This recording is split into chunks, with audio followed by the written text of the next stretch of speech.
좀 전에 읽은 말씀을 가지고 종교에서 벗어나 신앙을 찾다라는 제목으로 하나님의 말씀을 함께 나누겠습니다. 한번 질문을 해보죠. 여러분은 기독교가 종교입니까? 종교가 아닙니까? 좀 대답을 해주셔야 제가 기독교는 종교예요? 종교가 아니에요? 종교인 것 같기도 하고 아닌 것 같기도 하고 25년 동안 언론인으로 살다가 기독교인이 된 목사님이 된 조정민 목사님이 왜 예수인가라는 책에서 이런 얘기를 합니다. 기독교가 종교였다면 나는 불교를 떠나지 않았을 것이다. 그래요. 기독교는 종교가 아닙니다. 많은 사람들, 심지어 교회 다니는 사람들조차도 기독교를 종교로 이해합니다. 그러다 보니까 신앙생활을 하는 것이 아니라 종교 생활을 하는 분들이 많죠.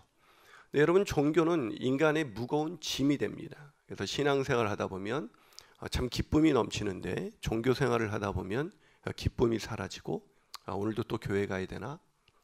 그런 생각. 오늘도 교회 주일 예배를 빠지면 갑자기 벌을 받을 것 같은 왠지 모를 그런 두려움 있죠. 옛날에 목사님들이 주일 예배 빠지면 막 어떤 분 예화를 듣는데 주일 예배 빠져서 막 사고 난 이야기 막 예를 들어주면서 교인들을 협박하는데 그것은 그렇지 않아요. 여러분의 교회 주일날 만약에 예배를 드려야 되는 의무 때문에 여기 나오셨다면 굳이 예배를 드리실 필요가 없습니다. 예배는 하나님이 우리를 구원하신 그 은혜에 대한 감격이고 감사죠. 아멘. 그렇기 때문에 예배에 나오는 우리의 마음이 기뻐야 되는데 예배에 나오는 분이 오늘도 좀 바빠 죽겠고 좀 잠도 자고 싶고 그런데 예배에 나가야 돼. 이게 종교 생활이에요. 그래서 많은 사람이 종교 생활을 하는데 또 어떤 사람은 그런 종교 생활에 지쳐서 교회를 떠나기도 합니다. 더 이상 종교 생활을 못 해먹겠다. 종교를 떠난 것 같지만 그 사람이 종교를 떠날 수는 없어요, 인간이. 그래서 폴 틸리라는 유명한 신학자는 어떤 얘기를 하냐면 인간이 된다는 것은 종교적이 된다는 것이다 라는 얘기를 합니다. 그러니까 인간은 종교적일 수밖에 없다는 것이죠. 그렇기 때문에 우리가 인간의 역사는, 종교의 역사는 인간의 역사만큼이나 깁니다. 그렇기 때문에 모든 인간은 종교적일 수밖에 없어요. 심지어 무신론자라고 하는 사람도 자기 자신을 믿는 종교를 갖고 있는 거예요. 그 대상이 하나님이 아니라 자기 자신을 믿는 거예요. 인간은 누구나 다 종교적입니다. 근데 심지어 문제는 기독교, 하나님을 만나고도 여전히 종교 생활을 하는 사람들이 굉장히 많이 있다는 것입니다. 그러다 보니 기쁨도 없고 평강도 없고 이 종교 생활을 언제까지 해야 되나 라는 무거운 짐만 남게 됩니다. 그러기에 저는 오늘 본문을 통해서 우리가 어떻게 종교 생활이 아닌 진정한 신앙을 찾아서 기쁨과 평강이 넘치는 그런 생활을 할 수 있는지 함께 알아보고자 하는 것입니다. 저는 저와 여러분 오늘 본문을 통해서 종교 생활이 아닌 참된 신앙의 기쁨을 누리게 되시기를 주님의 이름으로 축원합니다. 아멘 한 분만 그렇게 될 줄로 믿습니다. 아멘에 이렇게 인색하세요. 아마 무거운 종교 생활을 하시는 분들이 아마 그러실 것 같은데 우리가 어떻게 종교에서 벗어나 참된 신앙 생활을 할 수가 있을까요? 첫 번째로 종교를 추구하는 자신의 그 안타까운 모습을 깨달아야 합니다. 뭐라고요? 종교를 추구하는 자신의 모습. 여러분, 우리에게 매우 잘 알려진 목사님 중에 찰스 스윈돌이라는 목사님이 있어요. 저는 아주 평신도 때 이분의 책은 무조건 사서 읽었는데요. 이분이 이렇게 얘기합니다. 기독교의 가장 큰 적은 바로 종교다. 기독교인이 되지 못하도록 만드는 가장 큰 방해꾼이 있는데 그것은 바로 종교라는 거예요. 무슨 말이냐면 기독교를 종교로 받아들이는 순간 기독교를 전혀 알 수 없다는 것입니다. 생각해 보세요. 종교가 뭐죠? 종교. 여러분 아세요? 종교와 기독교의 차이. 종교는 모든 이 땅의 종교는 인간이 하나님을 찾아가는 과정입니다. 그러니까 인간이 하나님을 만드는 거예요. 인간이 하나님을 찾는데 어떤 사람은 타종교에서 하나님을 찾기도 하고 어떤 사람은 자연 만물에서도 하나님을 찾기도 하고 어떤 사람은 돈이 하나님이라고 생각하기도 하고 어떤 사람은 권세가 하나님이라고 생각도 하는 것이죠. 그래서 종교는 인간이 주체가 돼서 하나님을 찾는 거예요. 기독교는 인간이 하나님을 찾아가는 과정이 아니라 하나님이 인간을 사랑하셔서 인간을 찾아오신 사건입니다. 아멘이십니까? 그게 기독교예요. 그래서 요한복음 1장 1절과 14절은 이렇게 기록합니다. 제가 이 말씀을 참 좋아하는데요. 우리 한번 같이 읽어보겠습니다. 시작. 태초에 말씀이 계시니라. 이 말씀이 하나님과 함께 계셨으니 이 말씀은 곧 하나님이시니라. 말씀이 육신이 되어 14절까지 있습니다. 시작. 말씀이 육신이 되어 우리 가운데 거하심에 우리가 그 영광을 보니 아버지의 독생자의 영광이요 은혜와 진리가 충만하더라. 즉 말씀이 하나님인데 말씀이 좀 약간 띄워주세요. 이렇게 너무 확 빼지 않으셔도 됩니다. 말씀이 육신이 되어 우리 가운데 오셨다. 말씀이 하나님인데 그 말씀이 어디로 오셨다고요? 육신이 되어 우리 가운데 오셨다. 그래서 우리가 하나님을 알게 된 겁니다. 그러니까 우리가 만들어낸 하나님이 아니라 하나님이 어떤 분이신지 우리 가운데 거하셔서 우리가 그분을 알게 된 것, 그것이 바로 기독교죠. 이제 종교와 기독교의 차이를 분명하게 하셨죠. 그런데 문제는 교회 다니는 사람이 여전히 하나님이 성경이 계시된 하나님이 우리에게 나타나셔서 거하시면서 우리에게 계시한 성경에 계시된 하나님이 아니라 내가 믿고 싶은 하나님을 믿는다는 거예요. 교회에 나와서도 그 사람은 기독교라는 종교를 가지고 있는 것입니다. 굳이 구분하자면 기독교인이 있고 기독교라는 종교를 가진 사람이 있어요. 이 둘의 스타일은 비슷한 것 같지만 전혀 다릅니다. 여러분, 이게 교회를 다니다 보면 왜 사람이 다 종교적일 수밖에 없냐면요, 이 종교가 왜 처음부터 인류의 역사만큼이나 긴 역사를 갖게 됐는가? 인간이 에덴 동산에서 범죄하여 에덴 동산에서 추방을 당하죠. 에덴 동산은 완전한 곳입니다. 그 완전한 곳에서 추방을 당해서 쫓겨난 곳이 광야예요. 그 광야는 위험한 곳이죠. 그 위험한 곳에서 뭔가 그 위험을 통제하고 싶은 인간의 욕구가 일어날 수밖에 없죠. 그 위험을 내가 실직할까? 그래서 위험하기 때문에 두려움이 찾아옵니다. 실직에 대한 두려움, 건강을 잃을까 하는 것에 대한 두려움, 죽음에 대한 두려움, 수많은 두려움 속에서 우리는 살아갈 수밖에 없어요. 에덴 동산에서 추방된 인간은 말이죠. 이 두려움을 극복하기 위해서 신적인 존재가 필요했던 것입니다. 뭔가 이 두려움을 제압해주고 관리해줄 수 있는 분이 필요한 거예요. 그게 자신의 힘으로는 안 되니까 신이라는 존재를 만들어서 그것을 숭배하는 거죠. 비를 통제할 수 없으니까 비의 신이 있다고 믿고, 태양을 통제할 수가 없으니까 태양을 통제할 수 있는 신을 만들어버리는 거예요. 그게 바로 종교인 것입니다. 그래서 인간은 두려움 때문에, 위험하기 때문에 두려워지고 두렵기 때문에 종교를 가지게 되는 거예요. 그래서 언제 하나님을 찾냐면 예수를 안 믿는 사람들이 뭔가 내가 두려운 상황에 봉착했을 때 어떤 사람이든 하나님을 찾게 되어 있습니다. 성경이 말씀하는 하나님은 아니죠.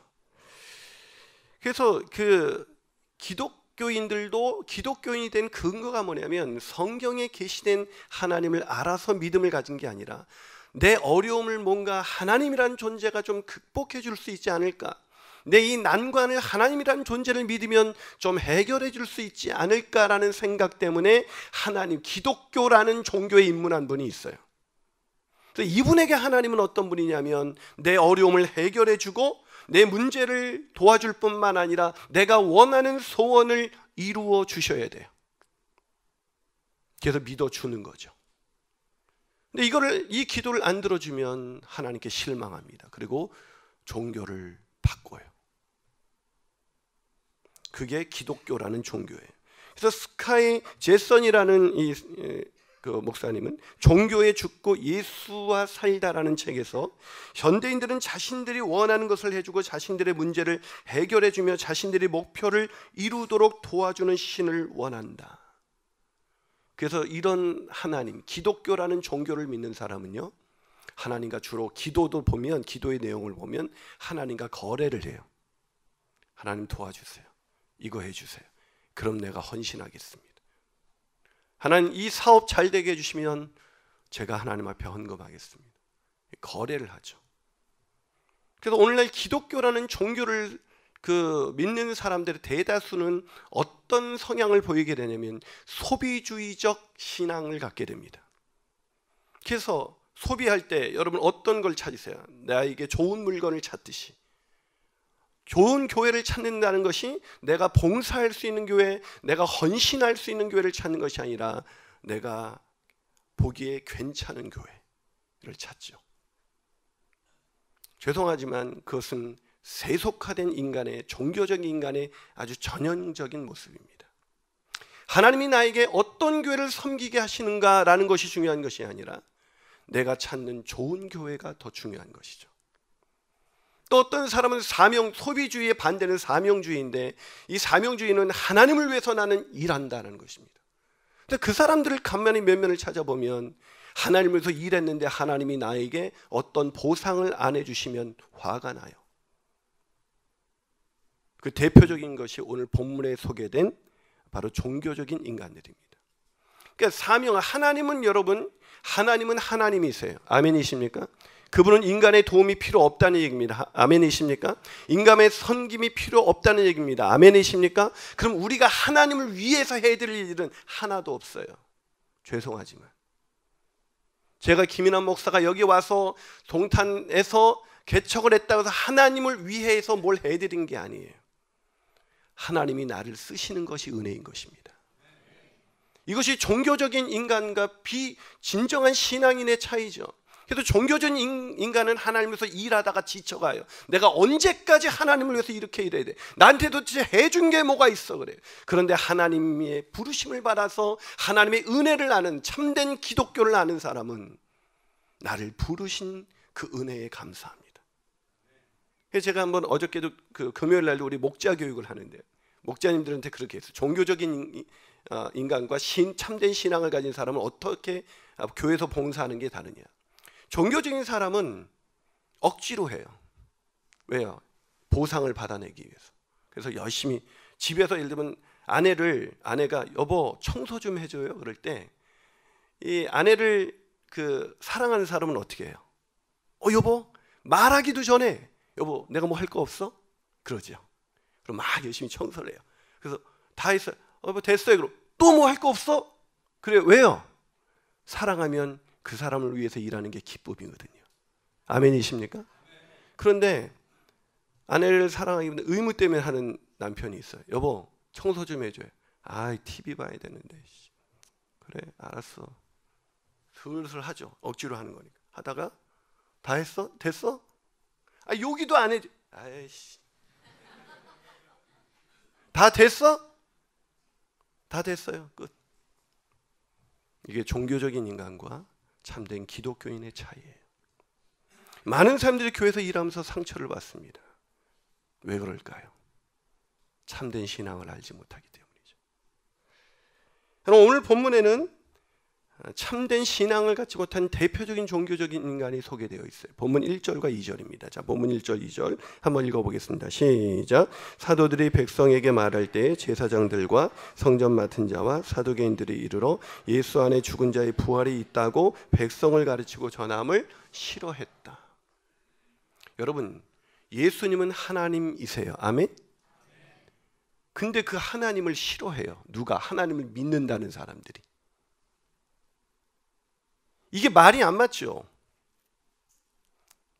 그런데 종교적인 인간은 하나님을 싫어합니다. 자기가 만들어낸 하나님이 있기 때문이에요. 자기가 만들어낸 하나님이 있기 때문에 진짜 하나님이 오면 싫어하는 거예요. 그것이 종교적인 인간의 대표적인 모습입니다. 여러분 이들이 누구예요? 하나님을 섬기고 하나님의 말씀을 가르치고 전파하고 예배를 집전하는, 오늘날로 말하면 목사와 같은 존재예요. 목사가 하나님을 싫어한다? 그럴 수 있습니다. 목사도 하나님을 싫어할 수 있습니다. 왜냐면요, 목회자도 목회를 하다 보면 이게 목회가 하나님을 섬기는 일이 돼야 되는데 이게 종교적인 일이 돼요. 여러분 종교에는 반드시 인간이 두려워하는 것을 해결해 주기 위해서 종교가 필요하기 때문에 종교 지도자들은 반드시 수혜를 입게 돼 있습니다. 대표적인 게 무당이죠. 무당이 굿을 그냥 해줘요? 무당한테 돈을 주잖아요. 그럼 막 칼춤도 추고 와 막 이러면서 막. 종교에는 반드시 수혜자들이 있어요. 그 대표적인 인간이 종교 지도자들입니다. 그렇기 때문에 기독교라는 신앙이 아니라 기독교라는 종교로 전락할 때 기독교 지도자인 저와 같은 목사는 수혜자가 되는 거예요. 참 안타까운 일이죠.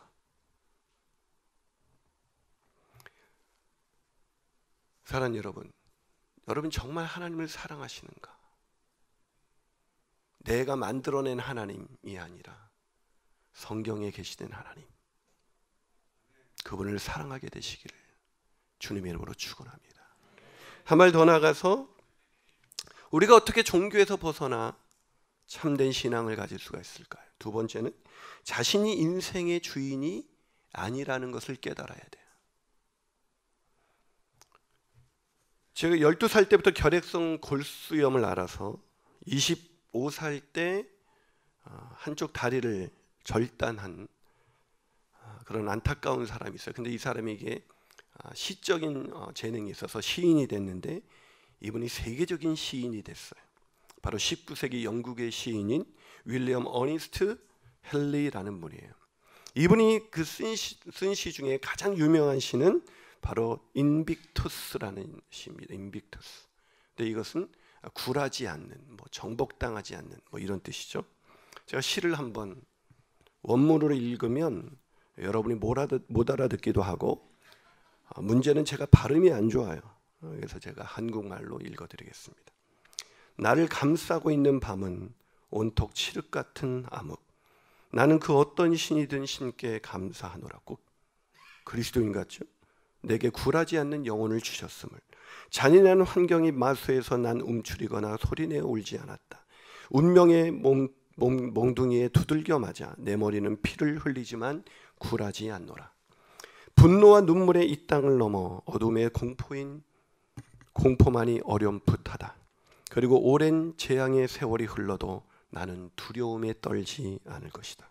상관치 않으리라. 비록 문이 좁을지라도, 아무리 많은 형벌이 기다릴 운명일지라도 나는 내 운명의 주인, 나는 내 운명의 선장. 나는 내 운명의 주인, 나는 내 운명의 선장. 이것이 굉장히 많은 사람들에게 영향을 줬어요. 대표적인 사람이 바로 넬슨 만델라입니다. 이분이 어둡고 좁고 습한 감옥에서 지낸 27년 동안 이 시를 늘 애송하면서 불굴의 용기를 잃지 않게 되었습니다. 이 시는 굉장한 시죠. 그의 일화를 다룬 클린트 이스트우드의 감독의 영화 우리가 꿈꾸는 기적, 그 인빅터스라는 그 영화를 통해서 이 시가 널리 알려지게 됐죠. 되게 멋있지 않아요? 그런데 바뀌지 않는 진실이 있습니다. 나는 내 운명의 주인, 나는 내 운명의 선장. 그러니까 이 사람은 신께 감사하는 것 같지만 실제 주인은 누구예요? 자기 자신이에요. 때문에 우리가 기독교인이 아니라 기독교라는 종교를 가지게 된 이유는 뭐냐면 내가 주인이 되기 때문에 그래요. 내가 그 말을 바꿀게요. 내가 하나님이기 때문이에요. 이 사람이 신은 이 사람이 하나님입니다. 그렇기 때문에 하나님이 되고자 하는 수많은 인간들에게 애송되면서 자신의 불굴의 의지를 갖죠. 그러나 인간은 허망하게 죽을 수밖에 없는 존재고 그 죽음을 이길 수 없는 존재입니다. 인간은 죄와 허물로 망가진 존재입니다. 아멘이십니까? 그렇기 때문에 인간이 바뀌지 않는 진실이 있는데 그것은 뭐냐면 우리가 주인 되어서 살아가게 되면 모든 것이 다 망가진다는 거예요. 여러분, 아담과 하와가 선악과를 따먹었죠. 따먹은 이유가 뭐예요? 창세기 3장과 5절에서 6절 보면 하나님과 같이 되기 위함이라고 말했습니다. 그들이 하나님과 같이 되기 위해서, 다시 말해서 하나님을 섬기지 않고 자기가 하나님이 되기 위해서 선악과를 따먹은 거고, 그 결과 그들은 에덴 동산에 추방돼서 광야 같은 세상에서 살면서 그들은 두려움 속에서 살아가고 있는 것입니다. 그 두려움, 실직의 두려움, 질병을 얻을까 하는 두려움, 죽음에 대한 두려움, 수많은 두려움을 극복하기 위해서 인간은 종교가 필요하게 됐고, 그래서 돈을 하나님 하나님으로 섬기기도 하고 권세를 하나님으로 섬기기도 하고 이것저것 다 섬기지만 인간이 가장 많이 섬기는 신은 바로 자기 자신입니다. 그래서 무신론자가 아니라 자기 자신이라는 하나님을 섬기는 가장 종교적인 인간인 것입니다. 그래서 하나님을 믿지 않는 무신론자는 자기를 너무 신뢰하기에 자신을 하나님 위치에 갖다 놓고자 하는 그 인간의 원죄를 그대로 보여주고 있는 것입니다. 근데 그 인간이 자기가 주인 돼서 살던 사람이 언제 성경에 계시된 하나님을 찾습니까? 자기가 주인 돼서 살다가 가정이 깨지고, 자기가 주인 되어 살다가 사업이 망하고, 자기가 주인 돼서 살다가 질병이 들고, 자기가 주인 돼서 살다가 할 수 없는 지경에 이르렀을 때만 인간은 비로소 불굴의 용기를 내다가 그것도 꺾여지고, 불굴의 용기를 내다가 그것이 꺾여지고, 더 이상 할 수 없을 때 인간은 하나님께 나와서 내가 신이 아니라, 내가 하나님이 아니라 바로 예수 그리스도 여호와 그분이 하나님이신 것을 믿습니다. 이렇게 고백하게 돼요. 그래서 교회를 다니면서 열심히 봉사하고 열심히 섬기고 열심히 예배도 드리고 열심히 헌금도 하지만, 열심히 직분도 받지만 여전히 자신이 주인인 사람이 많아요. 그런 교회 안에서의 그런 실적을 쌓아서 내가 다른 사람보다 더 인정받고 더 존경받고 더 높아지려는 마음을 교회에 와서도 똑같이 가지려는 사람들이 얼마나 많이 있는지 모릅니다. 목사도 마찬가지예요. 교회를 더 크게 만들어서 그 교회가 좀 더 커지면 마치 많은 사람들 앞에서 자기가 하나님이라도 된 것처럼 그렇게 행동하게 되는 것입니다. 여러분, 우리 인생 속에서 두려움을 해결하고 싶어요? 그렇다면 이 상황이 바뀌면 두려움이 해결될 것 같죠? 이 문제만 해결되면 두려움이 사라질 것 같죠? 아니요. 우리가 주인의 자리에서 내려와야 거기에 평강이 있습니다. 거기에 세상이 알 수 없는 기쁨이 있습니다. 그것을 누리기 원하십니까? 그래서 참된 신앙 안에서 자유와 기쁨과 평강을 누리는 인생을 살기 원하십니까? 그렇다면 오늘 주인의 자리에서 제발 내려오십시오. 내가 하나님이 되는 것이 아니라 그분이 하나님이신 것을 믿고 살아가시는 저와 여러분이 되시기를 주님의 이름으로 축원합니다. 마지막으로 우리가 어떻게 종교에서 벗어나 참된 신앙을 가질 수가 있을까요? 그것은 예수 그리스도께서 우리의 구원자이심을 깨달아야 합니다. 예수께서 우리의 구원자이심을 깨닫는 순간 우리는 종교에서 벗어나 참된 신앙을 갖게 되는 것이죠. 근데 당시 종교 지도자들을 보면 참 안타깝지 않습니까? 그러나 그것은 예나 지금이나 종교 지도자들은 다 마찬가지예요. 종교 지도자들이 착각하는 게 있어요. 자신이 하나님과 꽤 가깝다고 생각하는 거죠. 왜냐하면 종교적인 생활을 하고 있기 때문에, 종교인들이 가장 착각하는 것은 자기가 종교적인 생활을 하고 있기 때문에 하나님과 가장 가깝다라고 착각을 하는 것입니다. 예배를 인도하잖아요. 말씀을 가르치고, 그리고 기도를 여러분 누구보다도 열심히 기도하고 심지어 금식까지 합니다.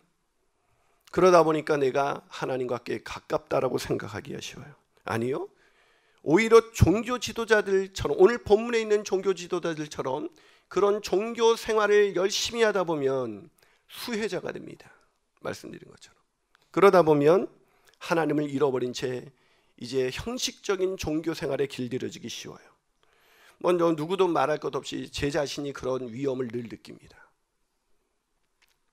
저는 목사이면서 하나님을 신뢰하기보다는 제가 자신이 주인 되어서 살고자 하는 열망이 끊임없이 올라오고 있는 죄인 중에 죄인이라는 걸 늘 느끼며 살아갑니다.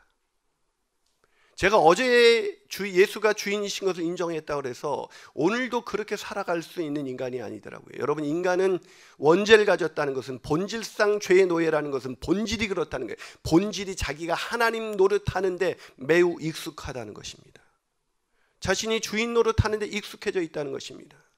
저도 마찬가지예요. 여러분, 아까도 영상 보셨죠? 축하 영상. 그걸 들 때 제 마음이 얼마나 뿌듯했겠어요. 근데 좀 이 시대 가장 제가 사랑하고 존경하는 젊은 설교자 이랬을 때, 근데 젊은가, 제가 이제 50대 중반이 돼가고 있는데 그렇게 젊지는 않은 것 같아요. 저도 요즘 관절이 아프고 갱년기도 오고 많이 힘들어요. 그런 얘기를 들을 때, 맞아, 내가 이렇게 멋지게 했지. 동탄성전 4개월 만에 애들까지 461명이 예배를 드려. 와, 사람들이 목사님 대단해요. 그 순간 하나님이 말씀하십니다. 김 목사 너 위험하다. 죄송하지만 여러분, 저희는 큰 교회가 되는 게 목표가 아니에요. 제가 늘 그걸 입으로 말합니다. 지난주 설교한 것처럼 그랬다면 저는 벌써 큰 교회 청빙을 받아 갔겠죠. 2번이나 와서 청빙이 들어왔으니까. 그런데도 그걸 거절하는 마음 안에도 여전히 내가 주인이 되어서 내가 구원받아야 할 비참한 존재라는 것을 잊고 내가 죄와 허물로 망가진 존재라는 것을 잃어버리고 여전히 내가 주인 돼서 꽤 그럴듯한 인간이라고 착각하고 구원자이신 예수 그리스도를 바라보지 않는 거예요. 저는 애가 둘이, 하나는 딸이고 하나는 기집애고 이렇게 둘이 있는데 큰 애가 두 아이들의 성적의 공통점인데 성적이 아주 겸손해요. 사실 우리가 유학 갔다가 초등학교 3학년 때 애들이 들어오니까 한국 교육에 적응할 수가 없었어요. 국어를 모르니까 뭐 문제를 풀 수가 없죠. 근데 늘 격려했더니 이 녀석이 늘 자기가 뭐 50점 밑에 맞아도 우리가 늘 격려하면서 잘했다. 그러니까 이게 늘 잘한 점수인 줄 알고 얘가 살아요. 근데 중학교 때 어느 날 성적을 보고 더 이상 안 될 것 같아서 세연아 성적이 이건 좀 아니지 않니? 그랬더니 아빠가 걱정이 돼. 그랬더니 이 녀석이 아빠 하나님을 믿으세요. 그러더라고요. 그래서 내가 나도 하나님을 믿고 싶은데 너의 성적을 볼 때마다 내 믿음이 흔들려. 그랬더니 아빠 기도하세요. 그러더라고요. 하나님을 믿으세요. 제대로 믿으세요. 저한테 그렇게 말하더라고요. 딸을 통해서. 두렵죠. 딸이 이러다가 좋은 대학 못 가는 거 아니야? 이러다 취업도 못 하는 거 아니야? 이러다 이렇게 사는 거 아니야? 그 두려움. 내가 주인이 돼서 뭔가를 막 해봐야 되는, 그래서 불안하고 학원을 보내도 불안하고 잘 되고 있는데도 불안하고 그러지 않으세요? 한경지 목사님이 남한산성에 계실 때 찾아오는 목사님들에게 그렇게 은퇴하시고 남한산성에 계실 때 은퇴한 목사님, 은퇴하고 계실 때 목사님들이 찾아오면 목회에 중요한 조언을 해달라고 이렇게 하는 목사님들에게 딱 한마디 하셨대잖아요. 목사님들 예수 잘 믿으세요.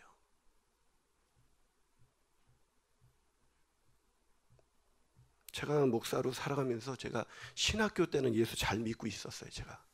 제가 돌이켜보면 지금 이렇게 목회를 뭐 여러분 동의 안 하시겠지만 잘 나가는 목사로 살아가는 때보다 제 신앙이 신학교 때 훨씬 좋았어요. 점점 제가 왜 이렇게 주인 노릇하려고 하는지. 오늘 본문에서 그 종교적인 지도자들과 대비되는 주님의 제자들이 너희들이 무슨 권세로 이런 일을 행하느냐 할 때 사도행전 4장 12절에서 이렇게 선포합니다.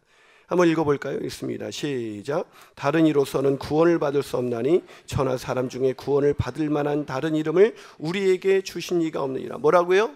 다른 이름, 예수 그분 외에는 다른 이름을 주신 일이 없나니 구원을 받을 만한 다른 이름을 우리에게 주신 일이 없다. 이 제자들 마음 가운데 어쩌면 그 종교 지도자들은 얼마나 잘 살았겠어요.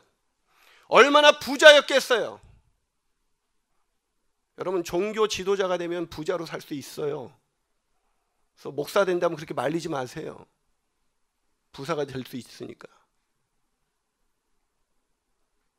그런데 제자들은 지팡이 외에는 아무것도 가진 것 없이 주님을 만나서 모든 것을 다 버리고 주님을 쫓아다니면서 거짓골로 쫓아다닌 이들이 말합니다. 천하 다른 이름을 우리에게 주신 일이 없다. 그 이름을 선포하면서 그 이름이 그 안에 있을 때 이들은 아무것도 가지지 않았지만 평안했고 아무것도 가지지 않았지만 기뻤고 고난과 핍박이 끊임없이 다가왔지만 그들 안에 샘솟는 기쁨과 평강을 막을 길이 없었습니다. 여러분 그런 평강과 기쁨이 있으세요? 왜 없을까요? 우리가 종교 생활하고 있기 때문입니다. 사랑하는 여러분, 저는 오늘 참 감사하네요. 제가 지난주 웬만하면 다른 교회로 갔어요. 그래서 우리 광고하잖아요. 웬만하면 작은 교회 가세요. 저희도 상가교회지만 상가교회 치고는 살만해요. 우리가 여기에서 교회 개척해서 고작 사람 모으려고 개척한 것이 아닙니다.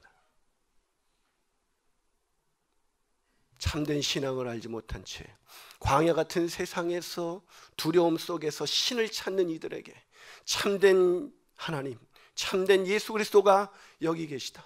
그래서 그분들이 이 동탄 지역에 와서 밀려온 인생이 아니라, 떠밀려온 인생이 아니라 하나님이 그들 가운데 계실 때 동탄이란 이 지역에서 그들이 얼마나 세상이 알 수 없는 평강과 기쁨 속에서 살아갈 수 있는지, 그리고 그 기쁨과 평강을 전하는 사람으로 평생을 살아가기 위해서 오늘 더라이프 지구촌교회 광교 동탄 체프는 여기 있는 것입니다. 그런 믿음으로 함께 살아가길 원한다면, 그런 신앙생활을 하기 원한다면 날마다 구원의 그분을 바라보시고 구원의 주님을 찬양하세요. 오늘 우리 교회가 다닐 만한 교회인가 그것을 살피지 마시고 오직 하나님을 알게 해주는 교회인가, 진짜 하나님을 알게 해주는 교회인가, 그것이 중요한 질문이 되길 원합니다. 그리고 종교적인 모든 생활을 청산하고 참된 신앙을 찾아 세상이 알 수 없는 기쁨과 평강이 넘치는 저와 여러분이 되시기를 주님의 이름으로 축원합니다. 설교를 마치면서 카일 아이들먼이 쓴 Not a Fan이라는, 팬인가 제자인가라는 책으로 번역된 책인데요, 이 책을 제가 우리 교회 성도들에게 추천한 적이 있습니다.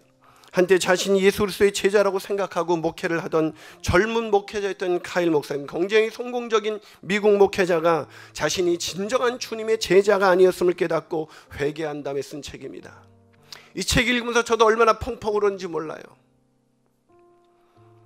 그런데 그분이 그 책에서 자신이 목회하는 교회로 날아온 메일 한 통을 소개했습니다. 이 카일 목사님에게 어떤 교인이 메일을 보냈는데 카일 목사님의 설교가 마음에 들지 않습니다. 그래서 교회를 떠나겠습니다. 도저히 납득할 수가 없어서 그 사람과 교적을 찾아서 그 사람과 전화를 했어요. 안녕하세요, 카일 아이들먼 목사입니다. 제 설교가 싫어서 교회를 떠난다고 들었습니다. 잠시 불편한 침묵이 흘렀습니다. 당황한 것이 분명했습니다. 어쩌면 어색한 순간이 지나고 전화를 받은 성도가 횡설수설 해명을 하기 시작했습니다. 그리고 마침내 횡설수설하다가 기분 좋은 말은 아니었지만 가장 중요한 말을 내뱉었습니다. 목사님의 설교가 제 삶을 흔드는 것 같은 기분이 들었습니다. 그래서 교회를 떠납니다. 사랑하는 여러분, 여기 와서 왜 설교를 듣고 계십니까? 내 삶을 흔드시는 그 놀라우신 복음, 내가 주인이 아니라 그분이 주인이시라는 그 복음을 듣기 위해서 오신 것이 아닙니까?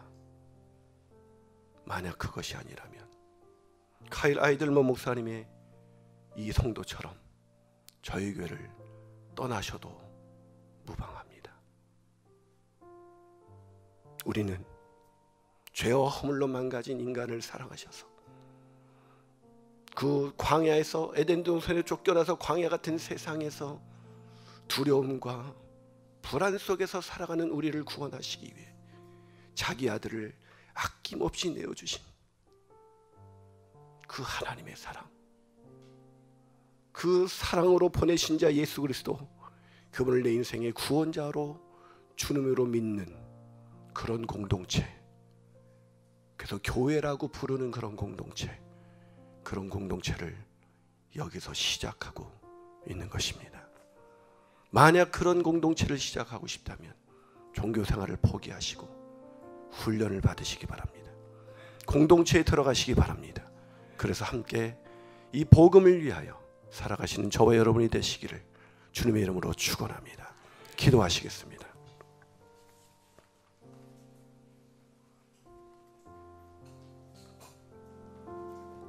사랑하는 여러분, 우리는 두려움 속에서 종교 생활을 하면서 더 강한 신, 더 센 신을 찾습니다. 만몬이 지배하는 이 시대 가운데 사람들은 돈이라는 하나님을 만들고 그 돈을 얻기 위해서 좋은 학교, 좋은 직장, 또 그 직장에서 승진하며 안정감을 확보하려고 하지만 오늘날 나라든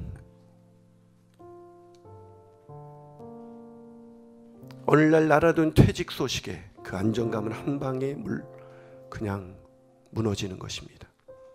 건강하려고 운동을 합니다. 두려워서. 하지만 하나님이 툭 치시면 쓰러지는 것이 인간인 것을, 우리의 안전이 어디 있을까요? 우리가 어떻게 안전할 수가 있을까요? 우리가 어떻게 평화와 기쁨을 누릴 수가 있을까요? 그것은 오직 우리를 구원하신 예수 그리스도, 그분 이름 안에 있습니다. 그러게 그분의 보좌로 나가십시오. 그저 예배를 때우는 시간이 아니라 신령과 진정으로 주님을 찬양하며 주님의 보좌로 나가시는 그런 참된 예배자로 살아가십시오. 그런 예배자로 매일 살아갈 때 한 주간이, 아니 우리의 평생이 그 신앙의 기쁨, 세상이 알 수 없는 기쁨과 평화로 가득 차게 되시기를 주님의 이름으로 축원합니다. 우리 그 마음으로 이 찬양 부르며 나갔으면 좋겠습니다. 주의 보좌로 나갈 때에 찬양하시겠습니다. 주의 보좌로 나갈 때에 어떻게 나가야 할까? 나를 구원한 주의 십자가, 그것을 믿으며 다시 한번 고백합니다. 주의 보좌로 나갈 때에, 주의 보좌로 나갈 때에 어디부터 나가야 할까?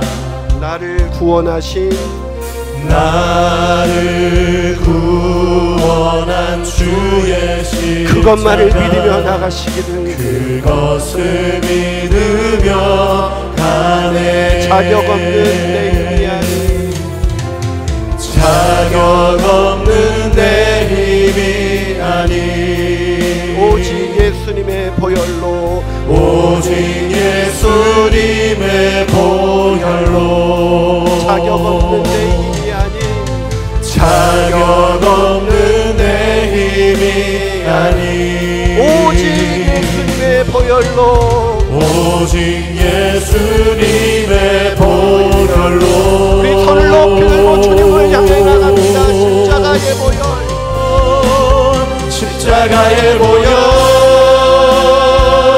완전하신 사랑, 힘입어 나아갑니다. 십자가의 보혈, 십자가의 보혈, 완전하신 사랑, 힘입어 예배. 다시 한번 고백합니다. 오직 십자가의 보혈을 바라보며 나갑니다. 십자가의 보혈, 완전하신 사랑, 힘입어 나아갑니다. 십자가의 보혈, 완전하신 사랑, 힘입어 예배합니다. 우리 가슴에 손 얹고 기도해 보실까요? 사랑하는 여러분, 우리가 만들어낸 하나님이 아니라 성경이 계시한 하나님, 그 하나님은 어떤 분이십니까? 내가 원하는 것, 내가 욕심내는 것, 그것을 주시는 그런 이방신이 아니십니다. 하나님은 우리가 진정한 어떤 두려움과 어떤 고난과 어떤 역경 속에서도 우리 마음 가운데 평강과 기쁨을 넘치게 하시는 그런 참 하나님이십니다. 그분만이 우리의 구원자이십니다. 그분만이 우리의 주인이십니다. 그러게 우리가 주인된 자리에서 내려와서 주님, 이제 내가 원하는 것을 달라고 하나님께 기도하는 인생이 아니라 하나님의 뜻이 내 삶 가운데 이루어지기를 원합니다. 그런 기도가 바뀌어져야 하는 것입니다. 내 소원, 내가 원하는 것을 이룬다고 해서 안전한 것이 아닙니다. 두려움이 사라지는 것이 아닙니다. 더 큰 두려움이 몰려오는 것입니다. 더 많이 가지고 더 높이 올라가도 여전히 두려운 것이 인생입니다. 인생이 자기 주인에서 내려오지 않는 한 인생은 두려움과 불안을 극복할 길이 없는 것입니다. 극복하기 원하십니까? 세상이 알지 못하는 평강과 기쁨이 내 마음 가운데 차오르는 그 기쁨을 누리길 원하십니까? 그 기쁨을 우리 가정이 충만하고 우리 자녀들이 누리길 원하십니까? 그렇다면 여러분 주인의 자리에서 내려오세요. 그리고 하나님만이 주인이시라고 고백하세요. 예수님만이 나의 구주이시고 나의 주인이신 것을 고백합니다. 그 믿음으로 나가길 원합니다. 그 믿음으로 주의 보좌로 나가오니 주님 나를 받아주시고 주 안에서 누리는 기쁨과 평강이 가득 찰 수 있도록 인도하여 주시옵소서. 주님, 우리 교회가 주님의 뜻이 이루어지는 교회가 되길 원합니다. 주님의 교회가 되기를 원합니다. 그런 공동체가 되게 하여 주시옵시고 그런 믿음을 가진 사람들을 보내주셔서 우리가 건강한 교회, 주님의 마음을 기뻐하는 교회, 주님을 시원케 해드리는 그런 교회가 되게 하여 주시옵소서. 우리 시간 내가 주인 되어 살았던 걸 회개하면서 진정한 주님의 원하시는, 주님이 주인 되시는 그런 삶을 살아가길 원합니다. 그런 마음으로 우리 주님 한번 통성을 부르고 간절한 마음으로 기도하시겠습니다. 주여, 아버지 하나님, 이 시간 기도하느라 아버지 하나님 주님의 보좌로 나갑니다. 하나님 나를 원하시는 그 주님의 십자가, 그걸 믿으며 주님 이 시간 주님 앞에 한 걸음 한 걸음 하나님 나는 자격하고 하나님 나는 오직 주님의 보혈로만 깨끗해 주시고 주님 나를 구원해 주시고 하나님 불안과 두려움에 이 광야 같은 세상에 주님 인간이 망가져지고 있는 그런 모든 죄를 주님께서 구원해 주시고 인도하여 주시옵소서. 주님의 말씀에 힘입어 나갑니다. 주님 붙들어 주시옵소서. 오 주님 아버지 하나님, 그 주님의 십자가의 보혈만 내 인생의 희망이고 내 인생의 길이고 내 인생의 소망이 오직 주님의 믿음으로 아버지 종교자의 수혜자가 되게 하여 주시옵소서. 오직 참된 믿음을 통하여 하나님의 뜻이 내 삶 가운데 이루어져 나갑니다. 하나님 놀라운 나의 인생의 주님 나를 기도하옵니다. 주님 역사하여 주시옵소서. 주님 역사하여 오 주님 아버지 하나님 붙들어 주시옵소서. 주님 붙들어 주시옵소서.